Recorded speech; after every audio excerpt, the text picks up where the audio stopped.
Visuals जो आपने अभी देखे, ये ट्विशा शर्मा केस में सीबीआई द्वारा किया गया डेथ सीन रिक्रिएशन था। इस रिक्रिएशन के दौरान सीबीआई लगभग 80 किलो वजन का एक डमी, बेल्ट और फॉरेंसिक उपकरणों के साथ ट्विशा के ससुराल पहुंची। कमरे को उसी तरह तैयार किया गया जैसा घटना वाले दिन होने का दावा किया गया था। उसके बाद पति समर सिंह और सास गिरबाला सिंह को भी मौके पर ले जाया गया और उनसे उस दिन की घटनाओं को दोबारा दिखाने के लिए कहा गया। दरअसल ट्विशा शर्मा केस में सीबीआई अब सिर्फ बयानों पर भरोसा नहीं कर रही, बल्कि साइंटिफिक तरीके से सच तक पहुंचने की कोशिश कर रही है। सीबीआई ये समझना चाहती है कि जिस तरह की कहानी अब तक बताई गई है, क्या वास्तव में वो संभव है भी या नहीं। क्या ट्विशा की बॉडी को उसी तरह नीचे उतारा जा सकता था जैसा दावा किया गया है? क्या गांठ उसी तरह खोली जा सकती थी?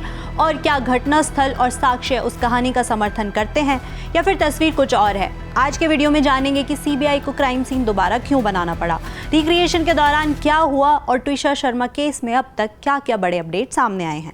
हाय, मैं हूं प्रगति और आप देख रहे हैं जस्ट। ट्विशा शर्मा केस में पिछले कुछ दिनों में जो घटनाएं सामने आई हैं, उन्होंने इस मामले को एक बार फिर सुर्खियों में ला दिया है, क्योंकि अब ये मामला केवल एक संदिग्ध मौत का नहीं बल्कि उन सवालों का बन चुका है जिनके जवाब अभी तक किसी के पास नहीं है।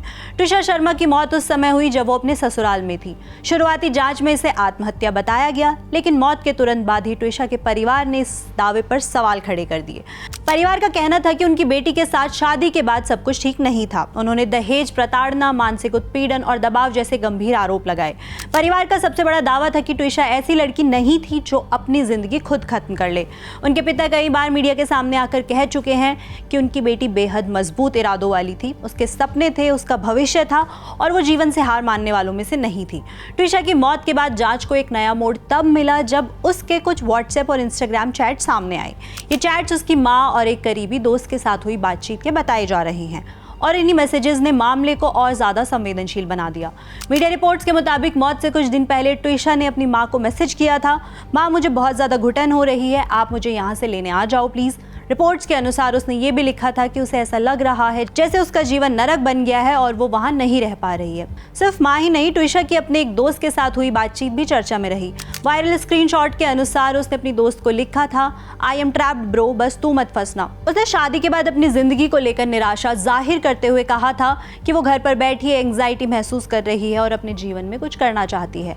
इन चैट्स के सामने आने के बाद परिवार ने दावा किया कि ट्विशा मानसिक तनाव और दबाव में थी। वहीं दूसरी तरफ ससुराल पक्ष ने कुछ डिजिटल सबूतों और चैट्स की प्रामाणिकता पर भी सवाल उठाए हैं।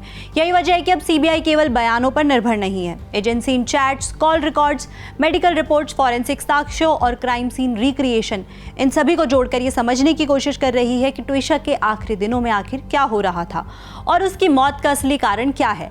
ट्विशा के परिवार ने स्थानीय जांच पर भी सवाल उठाए थे। उनका कहना था कि मामले की निष्पक्ष जांच नहीं हो रही है। भोपाल पुलिस ने मामले को सेल्फ हार्म डेथ माना था, लेकिन परिवार इससे संतुष्ट नहीं था। धीरे धीरे मामला अदालतों तक पहुंचा और आखिरकार सुप्रीम कोर्ट के हस्तक्षेप के बाद जांच सीबीआई को सौंप दी गई। इसी दौरान मामले में एक और बड़ा विवाद सामने आया। ट्विशा की मौत के बाद दहेज मृत्यु के आरोपों के बीच उनके पति समर सिंह कई दिनों तक पुलिस की पहुंच से बाहर रहे।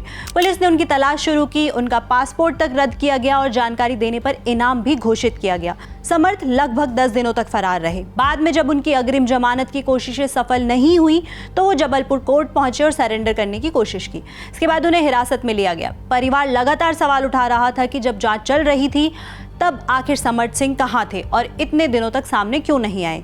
इस मामले में सीसीटीवी फुटेज भी जांच का एक अहम हिस्सा बन चुकी है। सामने आए सीसीटीवी वीडियो में कथित तौर पर समर्थ सिंह और उनकी मां गिरबाला सिंह ट्विशा के शरीर को एक कमरे से दूसरे स्थान पर ले जाते हुए दिखाई देते हैं। ससुराल पक्ष का कहना है कि ट्विशा को फंदे से नीचे उतारने के बाद उन्हें अस्पताल ले जाने की कोशिश की जा रही थी, लेकिन परिवार और मामले पर नजर रखने वाले कई लोगों ने इसी घटनाक्रम को लेकर सवाल उठाए। सीबीआई ने जब केस अपने हाथ में लिया तो उसने पूरे मामले को नए सिरे से देखना शुरू किया। गवाहों से पूछताछ हुई, डिजिटल रिकॉर्ड खंगाले गए, कॉल डिटेल्स की जांच की गई, मेडिकल और फॉरेंसिक रिपोर्ट्स की समीक्षा की गई। लेकिन सबसे बड़ा घटनाक्रम हाल ही में देखने को मिला जब सीबीआई ट्विशा के ससुराल में एक 80 किलो का डमी लेकर पहुंची। मीडिया रिपोर्ट्स के मुताबिक इस डमी में रेत और लोहे का वजन भरा गया था ताकि एक मानव शरीर के वजन और संतुलन के जितना संभव हो उतना करीब हो। सीबीआई ने उस कमरे को दोबारा तैयार किया जहां ट्विशा मिली थी। उसके बाद पूरे घटनाक्रम को फिर से दोहराया गया। जांचकर्ताओं के सामने कई सवाल थे। अगर ट्विशा कथित तौर पर फांसी पर थी तो उनकी बॉडी को नीचे कैसे उतारा गया? क्या एक व्यक्ति अकेले ऐसा कर सकता है? क्या जिस बेल्ट या फंदे की बात कही जा रही है वो वास्तव में इतना वजन सहन कर सकती है? अगर समर सिंह ने बॉडी नीचे उतारी तो उन्होंने कैसे किया? अगर गिरिबाला सिंह ने गांठ खोली तो वो प्रक्रिया वास्तव में कैसी रही होगी? इन सवालों के जवाब जानने के लिए सीबीआई ने समर्थ सिंह और गिरिबाला सिंह से उसी कमरे में खड़े होकर पूरी घटना दोबारा दिखाने को कहा। सीबीआई की टीम ध्यान से देख रही थी कि कौन कहां खड़ा है, किसने क्या किया, शरीर को कैसे संभाला गया, गार्ड कैसे खोली गई और पूरी प्रक्रिया में कितना समय लगा। कमरे का आकार, फर्नीचर की स्थिति, ऊंचाई, दूरी और हर छोटी बड़ी चीज को नोट किया जा रहा था। सीबीआई ने उस बेल्ट की मजबूती तक की जांच की जिसके इस्तेमाल का दावा किया गया था। कुछ रिपोर्ट्स में दावा किया गया कि जांच अधिकारियों ने घटनाक्रम के कुछ हिस्सों को बार-बार दोहराने के लिए कहा और कई सवाल भी पूछे। ये पूरा रिक्रिएशन इस केस की सबसे महत्वपूर्ण जांच प्रतिक्रियाओं में से एक माना जा रहा है। इसी दौरान सीबीआई ने समर्थ सिंह और गिरिबाला सिंह से लंबी पूछताछ भी की। एजेंसी ने अदालत से दोनों की कस्टडी मांगी और अदालत ने 5 दिन की सीबीआई हिरासत मंजूर कर दी। इसके बाद मामले में एक और बड़ा मोड़ आया। मध्य प्रदेश हाई कोर्ट ने गिरिबाला सिंह की अग्रिम जमानत रद्द कर दी और सीबीआई रिमांड खत्म होने के बाद 2 जून को विशेष सीबीआई अदालत ने समर्थ सिंह और गिरिबाला सिंह को 14 दिन की न्यायिक हिरासत में भेज दिया। यानी फिलहाल दोनों जेल में हैं और जांच आगे बढ़ रही है। इस बीच मामले में एक और चौंकाने वाला घटनाक्रम भी हुआ। ट्विशा शर्मा केस से जुड़े एक अहम गवाह नीरज दुबे पर कथित तौर पर हमला किया गया। नीरज दुबे वही व्यक्ति है जो शुरुआती जांच के दौरान पंचनामा गवाहों में शामिल थे। वायरल सीसीटीवी फुटेज में कुछ लोगों को उन पर हमला करते हुए देखा गया। नीरज का आरोप है कि हमलावरों ने उन्हें केस में गवाही न देने के लिए डराने धमकाने की कोशिश की। कुछ रिपोर्ट्स में आरोप लगाया गया कि हमलावरों का संबंध समर्थ सिंह के परिचितों से था। हालांकि इस मामले की जांच अलग से की जा रही है और आरोपों पर अंतिम निष्कर्ष आना बाकी है। लेकिन इस घटना ने मामले में गवाहों की सुरक्षा को लेकर नए सवाल खड़े कर दिए हैं। दरअसल जब किसी मामले में बयानों, फोरेंसिक साक्ष्य और घटनास्थल के बीच अंतर दिखाई देता है या जांच एजेंसी ये समझना चाहती है कि घटनाक्रम वास्तव में संभव भी था या नहीं, तब क्राइम सीन को दोबारा बनाया जाता है। इसका मकसद किसी एक थ्योरी को सही या गलत साबित करना नहीं, बल्कि तथ्यों को परखना होता है। भारत में इससे पहले भी कई चर्चित मामलों में ऐसी प्रक्रिया अपनाई जा चुकी है। आरुषि तलवार हत्याकांड, सुशांत सिंह राजपूत डेथ केस, श्रद्धा वॉकर मर्डर केस और शीना बोरा केस जैसे मामलों में जांच एजेंसीज ने घटनाक्रम को समझने के लिए क्राइम सीन रिक्रिएशन या घटनाओं के पुनर्निर्माण का सहारा लिया था। ट्विशा शर्मा केस में भी सीबीआई इसी कोशिश में जुटी है कि बयानों, डिजिटल सबूतों और फोरेंसिक साक्ष्यों को वास्तविक परिस्थितियों में परखकर उस सवाल का जवाब तलाशा जाए जो पिछले कई दिनों से चर्चा का विषय बना हुआ है कि आखिर ट्विशा शर्मा की मौत के पीछे की सच्चाई क्या है।